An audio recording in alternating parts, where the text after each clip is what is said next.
Hi guys, இன்னைக்கு நம்ம என்ன பார்க்க போறோம்னா லாஸ் அண்ட் எத்திக்ஸ்ல வந்துட்டு கம்பெனி லா இம்பார்ட்டன்ட் கொஸ்டின்ஸ். இது நம்ம சப்ஸ்கிரைபர் ஒருத்தர் கேட்டிருந்தாரு, சஞ்சய் அப்படின்னு சொல்லிட்டு. ஸோ மொத்தமாக வந்து பார்த்தீங்கன்னா ஒரு 10 to 11 கொஸ்டின்ஸ் இருக்கு. ஸோ இந்த கொஸ்டின்ஸ் வந்துட்டு நீங்கள் ஃபர்ஸ்ட் இம்பார்ட்டன்ஸ் கொடுத்துட்டு அதுக்கப்புறம் நீங்கள் வந்துட்டு படிக்க ஆரம்பிங்க. ஏன்னா இப்போ உட்காந்து நான் எக்ஸாம் மாதிரி நோட் எழுதிட்டு இருந்தேன்னா எடுத்து அது வீடியோ போட்டோம்னா லேட் ஆகும். ஸோ அதனால ஆல்ரெடி அது எடுத்துட்டேன், ஏன்னா எக்ஸாம் கிட்ட வருது எனக்கு தெரியும்.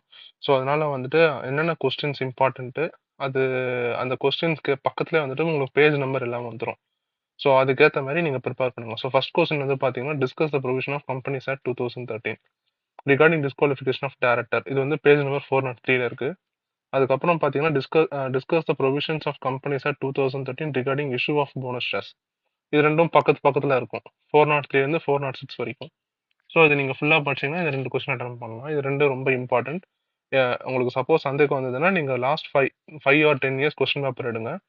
அதில் வந்துட்டு பார்த்தீங்கன்னா இந்த 12 கொஸ்டின்ஸ் தான் மாற்றி மாற்றி கேட்பாங்க இன் கம்பெனிஸ் ஆக்ட் அண்ட் டேரக்டர்ஸ். அதே மாதிரி இது கம்பெனிஸ் லாவில் வந்துட்டு டேரக்டர்னு ஒரு பார்ட் இருக்கும். அந்த டேரக்டர் பார்ட் வந்து ஒரு 30 பேஜஸ் தான் இருக்கும்.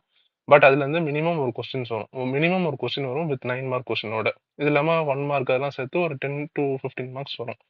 ஸோ எத்திக்ஸ்க்கு அப்புறம் கேரண்டியா ஒரு கொஸ்டின் ஒரு ஒரு ஒரு 5 மார்க், ஒரு 9 மார்க், ஒரு 1 மார்க் வருதுன்னா அது கம்பல்சரி வந்துட்டு இதுவாக தான் இருக்கும், டேரக்டர்ஸாக தான் இருக்கும். ஸோ அதில் வந்துட்டு நீங்கள் டேரக்டர் சேர்த்து தான் நீங்கள் கொஸ்டின் போட்டிருக்கேன். ஸோ அதுக்கப்புறம் வந்து பார்த்தீங்கன்னா, state the procedure for shifting of registered office of the company from one state to another state. ஒரு கம்பெனி வந்துட்டு ஒரு ஸ்டேட்ல இருந்து இன்னொரு ஸ்டேட்டுக்கு ஷிஃப்ட் பண்றதுக்கு என்னென்ன ப்ரொசீஜர்ஸ் இருக்கு அப்படின்னு சொல்லிட்டு. ஃபிஃப்த் வந்து பாத்தீங்கன்னா, discuss the rules of appointment of directors elected by small shareholders of the company. ஒரு அப்பாயின்மெண்ட் டேரக்டர் எலெக்ட் பண்றதுக்கு ஸ்மால் ஷேர் ஹோல்டர்ஸ்னா என்னென்ன ரூல்ஸ் போடுவாங்க அப்படின்னு சொல்லிட்டு. அதுக்கப்புறம் இஷ்யூஸ் ஆஃப் போனஸ் ஷேர்ஸ், இது பேஜ் நம்பர் 332. அப்புறம் issue of sweat equity shares, இது வந்து page number 333.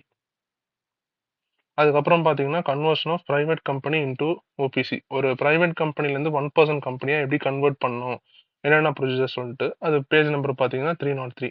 Designation of director, இது வந்து பேஜ் நம்பர் 404. ஒரு கம்பெனியில் ஒரு டேரக்டரை வந்துட்டு வெளியே எடுக்கிறாங்கன்னா, வெளியே போகிறாங்கன்னா அவங்களோட ப்ரொசீஜர்ஸ் என்ன அப்படின்னு சொல்லிட்டு. அப்புறம் வந்துட்டு பார்த்தீங்கன்னா 10th கொஸ்டின் வந்துட்டு ரிமூவல் ஆஃப் டேரக்டர். இது வந்து பார்த்தீங்கன்னா பேஜ் நம்பர் 405. இது என்னன்னா, ஒரு டேரக்டரை வந்துட்டு என்னென்ன மிஸ்பிஹேவ் பண்ணாரு, என்னென்ன வந்து மால் ப்ராக்டிஸ் பண்ணாரு, அது அவர் வந்துட்டு எப்படி எப்படிலாம் எடுக்கலாம், என்னென்ன மால் ப்ராக்டிஸ் பண்ணா என்னென்ன எப்படி எடுக்கலாம், எந்தெந்த மாதிரி கோர்ட்ல வந்துட்டு இது பண்ணலாம் அப்படின்ற மாதிரி ஃபுல்லா லீகலா எப்படி இது பண்றதுன்ற ஒரு டேரக்டரை ரிமூவ் பண்றதுன்ற மாதிரி இருக்கும். ஸோ 11th கொஸ்டின் என்னன்னு பார்த்தீங்கன்னா, state the procedure for shifting of registered office within the same state.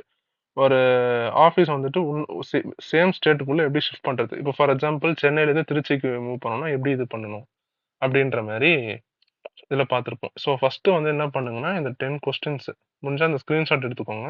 எடுத்துக்கிட்டு அதுக்கப்புறம் என்ன பண்ணுங்க, முதல்ல இந்த கொஸ்டின்ஸ்லாம் படிச்சுட்டு, நீங்க இன்னொரு கொஸ்டினை படிக்காதீங்கன்னு நான் சொல்லவே மாட்டேன் எப்பவுமே. நான் எப்பவுமே அந்த மாதிரி சொல்ற ஆள் இல்ல. முதல்ல இதை நீங்க இம்பார்ட்டன்ஸ் கொடுங்க. இதுக்கு கொடுத்துட்டு அதுக்கப்புறம் வந்துட்டு நீங்க வந்துட்டு இன்னொரு செட் ஆஃப் கொஸ்டின்ஸ் எடுத்து படிங்க. நான் இப்போ இது வந்து நான் ஃபர்ஸ்ட் செட் ஆஃப் கொஸ்டின்ஸ் மாதிரி. So second step of questions வந்து நான் உங்களுக்கு ரெடி பண்றேன். இதே மாதிரியே ஒரு 12 கொஸ்டின். இது வந்து நீங்க இதை ஃபர்ஸ்ட் படிச்சுட்டு அதுக்கப்புறம் செகண்ட் வந்து அந்த கொஸ்டின்ஸை படிங்க. So, okay, guys, thank you. All the best.